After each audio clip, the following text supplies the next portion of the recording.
Oy, SB, may na-comment. Ano daw ang sikreto nyo? Ba't magaganda kayo?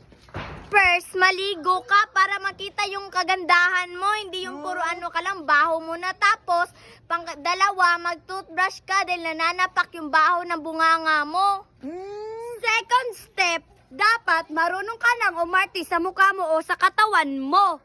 At tapos, marunong ka mag-makeup sa mukha mo para hindi ka pangit. At marunong ka mag-nilcutter na yung kuko.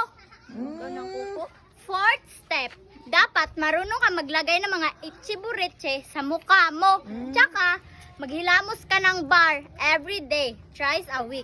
Tsaka, madami pang iba at mag-wear ka ng crop top para sexy ka at maging maganda ka. Ganun? At third step, aani naman yung ganda mo kung hindi ka marunong magtawas ng yung kilikili. Yan yung sikreto namin, manawas everyday. Oo nga, at maligo 3 times a day. Para maging Kaya maganda pala. ka na katulad namin, gawin mo yon. Sige, Doon ka sige. sexy-sexy namin. Sige.